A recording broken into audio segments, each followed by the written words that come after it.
Hello, everybody, and welcome to the third episode of Leadership Talks. The idea of creating this series is to bring out the opinion, ideas, and thoughts of eminent educationists to everyone. I'm Rupam Shah, your host for the show, and today I have another luminary in the field of education who has served this field for over 40 years. Ladies and gentlemen, today I have the director of Mahavir Senior Model School, Mr. S.L. Jain with us. Before we enter into the conversation with him, let's have a look at his professional journey.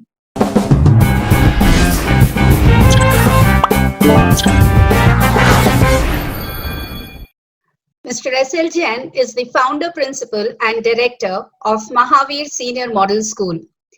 He has been a former chairman of NPSC, vice president Action Committee, and patron of Forum of Public Schools.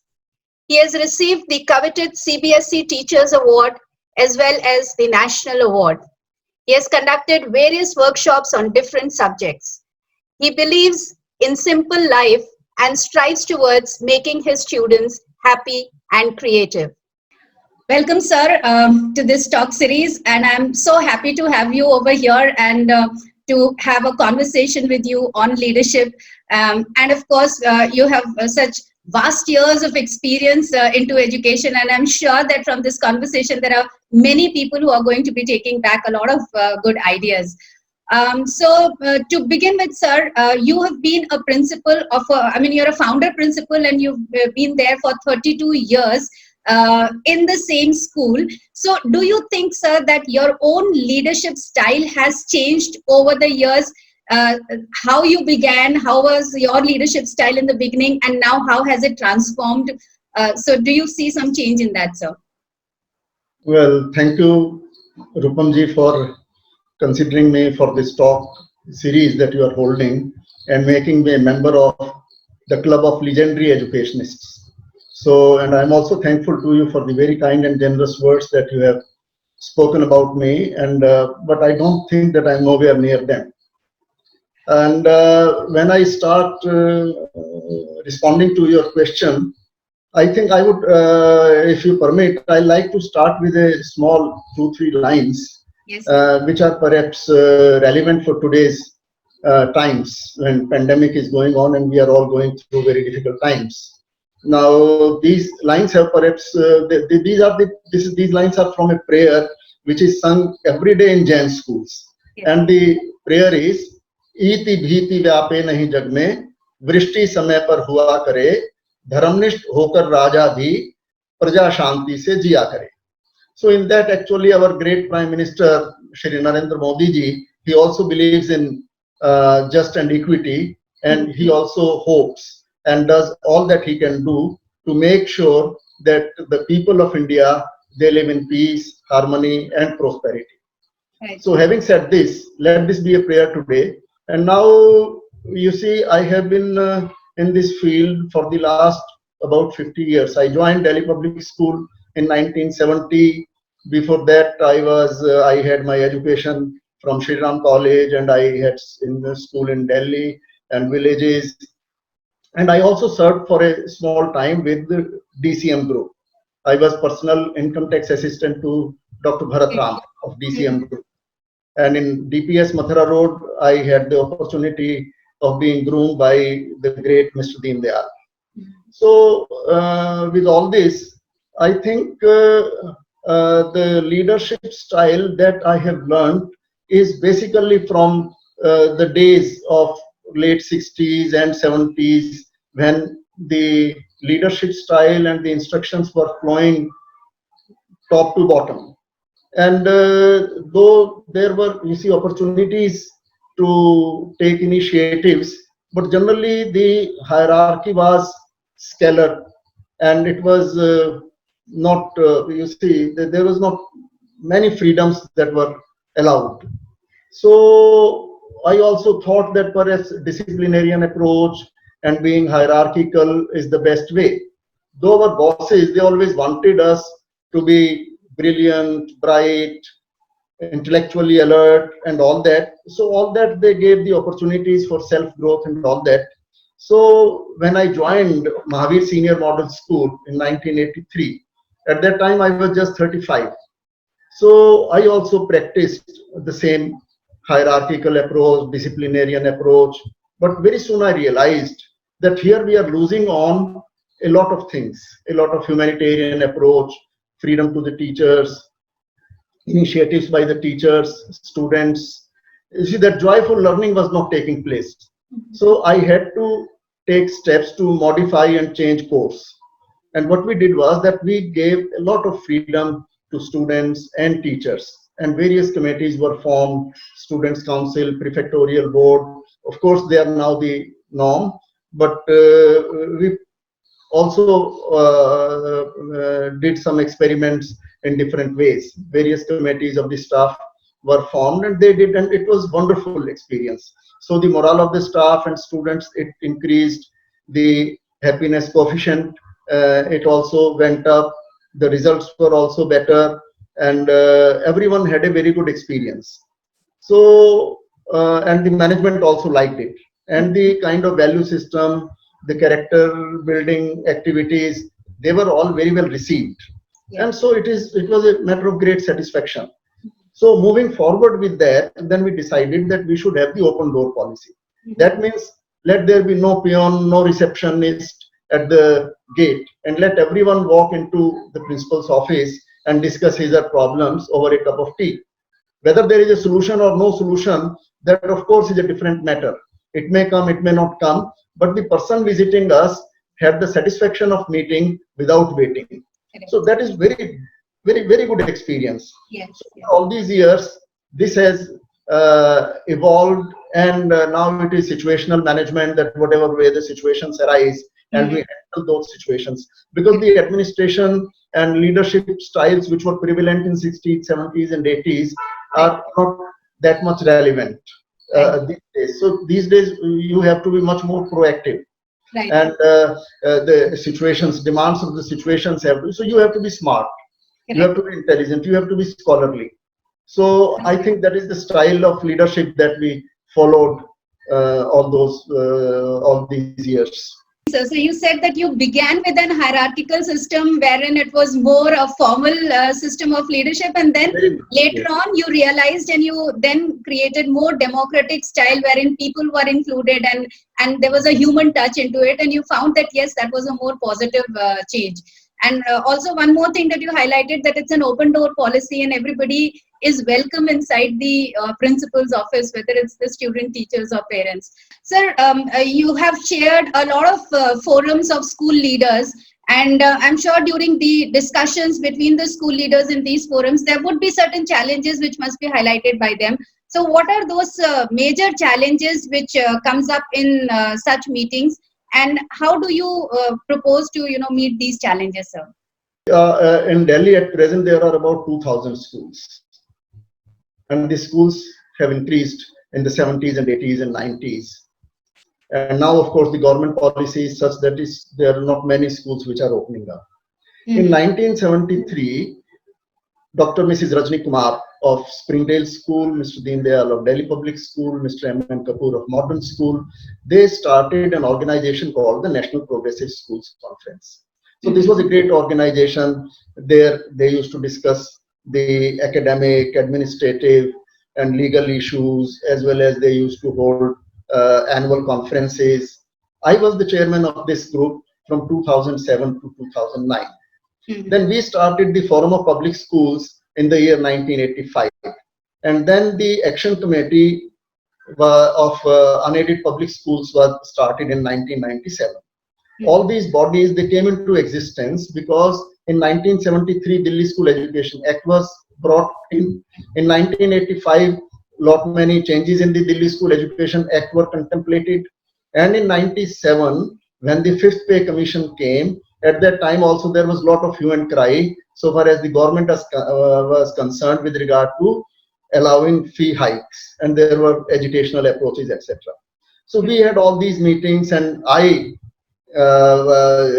was part of these organizations, and my fellow principals, my fellow colleagues, they were generous and large-hearted in offering me good positions of being the secretary, being the chairman, vice president, etc. of these organizations. So we actually have been struggling and fighting the powers to be, because you see, I believe that all these public schools and great schools, we are all doing great work. We are doing world class educational activities in our school. The infrastructure is just state of the art. The technology, the teachers commitment, the management's commitment, the research and development, sports, drama, in all these fields, these public schools are doing the best work. But and they are also doing it with a missionary zeal. You see, investing hundreds of crores of rupees in an organization, and now the powers, the authorities, they feel that perhaps we are elitist, we are mercenaries, and therefore all our autonomy, all our administrative freedoms are being taken away. And when they are being taken away, then we are finding it very difficult to function. From where the funds are going to come, how to take decisions with regard to admission, with regard to promotion of the staff, with regard to expansion of schools. And schools are required, large number of schools are required. Yeah. So they are bringing in a lot of new laws or interpretations suiting them. So an atmosphere of you see, agitation against the schools by the media, by the parents. That so we are now on the back foot, and we are in the courts. So our basic struggle is to a Supreme Court judgment, TMA Pai judgment, PA Inamdar judgment, and there are various judgments of high courts. In one of the judgments, they said that the public schools are not the fiefdom of government, and therefore they should be allowed this autonomy. But in spite of that, we have to get our autonomy. That is the very big challenge that we have been facing, and we are struggling. And I think if all of us, the government, the parents, and if they come together and they want to solve in a collaborative mode, I think we can solve this problem. This is not a big problem. This is just a political issue or a popularity measure being adopted by some of the people. Now, the next issue is with regard to image building. The image of public schools have taken a beating in the last 15-20 years. Before that, we were regarded and respected and given our due everywhere. But nowadays, this atmosphere, so we have to think of ways and means how we can have better image, how we can remove the negativity from the minds of parents, government, media. All right. So the biggest two problems that you highlighted was that one is that there is too much of government control and the autonomy is missing. Yes. And somewhere, though the schools are doing a lot of good work and they are putting in a lot of money and providing world-class education, but still the image of these schools are being painted absolutely We are not getting our due. in We a are not different getting manner. our due. Correct. That is the problem. So the private schools are actually not getting their due, and the kind of work which they're doing, they're not getting that recognition. So I hope, sir, that the collaboration that you're talking about actually happens, and then private schools also get the kind of autonomy that they are All these stakeholders, wanting to. the parents, the government bodies, the managements, they have to, and government is a very crucial stakeholder. They're very important. They have a very decisive role. And therefore, they should come forward, they should take initiatives and solve these problems. The key lies with them. Correct, sir. So, sir, this is the problem which you have highlighted that happened, which probably all the school leaders are facing. But I would like to know from you that in your own school and over all these years, what was one of that biggest challenge that you faced, and how did you come out of that difficult situation, sir? Actually, there have been many challenges. The principal's post is full of challenges. Every day when we come, there are challenges. There is the DCPCR, there are the laws, there are the safety aspects, and you see everyone is so demanding, and the expectations are scary. Right. They're sky high. So the challenges, for example, the currently now this pandemic is there, and all the schools are doing such great work. They are providing PPEs, they are giving food to the poor people, the migrant people, and then the masks are being made. And generally, we are supporting the government in a big way. But then there is the problem. Then now today itself, a case has been filed in the High Court that the fee should be waived for 3 months. And now we are expected to pay the salaries. They say you have to pay salaries to all staff, and no one should be removed. Retrenchment should not be there, and the online classes should go on. So the property tax, electricity, water, all these expenses, 95% expenses are fixed.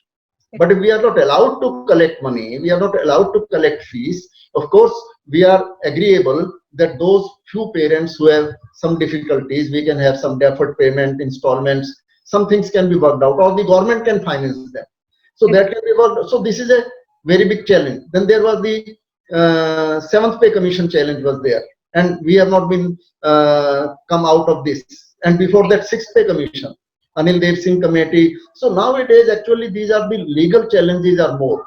And the commitment, training of staff, and day-to-day problems are there. So we are actually have been passing through very troubled times in the past 2 decades or so. And every day there is a lot of insecurity. And when one school, in the principal and the teachers they were put behind bars, and the grounds were not genuine at all. These things, I think the society at large must understand that promoting, encouraging schools is a very good policy decision. So somewhere it's actually the image of private schools have been painted in such a manner that it seems like they're just fermenting money and then not doing all that good which it is supposed to be. So yes, it's at the target of every stakeholder also. What I also want to know is that how do you think that, or what would you advise the other principals that how should they grow their middle leaders? Middle leaders are a potential in a school. How can this potential be used so that these people become more competent and they are able to take higher positions inside the school? They become very powerful leaders. So how can they be groomed, sir? This is a very important question, very difficult to answer. Because grooming is, I have always believed in grooming my staff. And I was groomed by Mr. Deen Dayal in Delhi Public School, by my head of the department, and my management, present management also gave me a lot of leeway, lot of freedoms, lot of training, lot of opportunities were there. So all these things are important. But you see, one thing that comes in between, and I was thinking that you see, when we do these career council training, career counseling training for our students at school level and at college level, then you see, we glorify all the professions, whether they are engineering, technological, Air Force, Army, Police, Civil Services, but no one mentions that teaching is also an option. And teaching is a great option. And this is a noble profession. This is a profession in which you can very significantly contribute to nation building. And we have all been taught and trained by our teachers. Right. So no one talks about that. And therefore, the teachers or the working people who come and join this profession, I do not know, it is saying that perhaps they didn't get opportunities elsewhere, and therefore they join the teaching profession. So that committed, the talent, the excellence, those people perhaps to a large extent, they go away to other industries, other sectors. We have to rope in. And we should now redesign our career counseling sessions in which we tell our students at college level as well as school level that being a school teacher, being a college teacher is an excellent opportunity and they should work for that. And there are training colleges. And then in our schools, you see, I have trained myself by attending many professional courses. And therefore, we also at our end provide all these opportunities to our staff also. We train them, we motivate them, we send them to seminars, workshops, and conduct these workshops in-house also, and personally also give them a lot of reading material, etc., etc.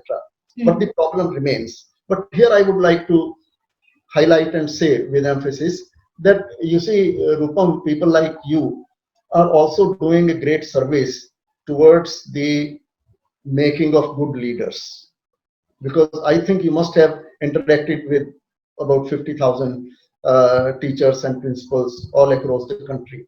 The Quality Education Asia is doing such a wonderful work, and I'm very much impressed by the quality and the quality of the work and the commitment of your own commitment and your staff.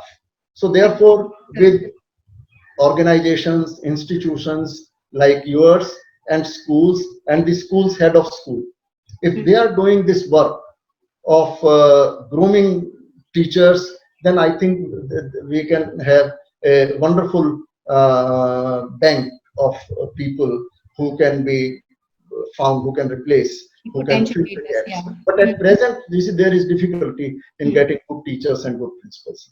That is also, it goes without saying that it is hard to get quality staff Right.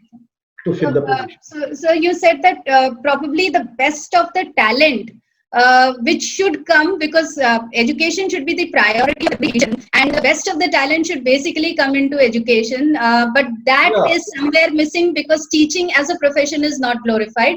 So that's one of the problems. But you're also saying that with the teachers and the middle leaders getting exposed to all these workshops and trainings, they will be able to do better. So more and more such things they should be exposed to. All right.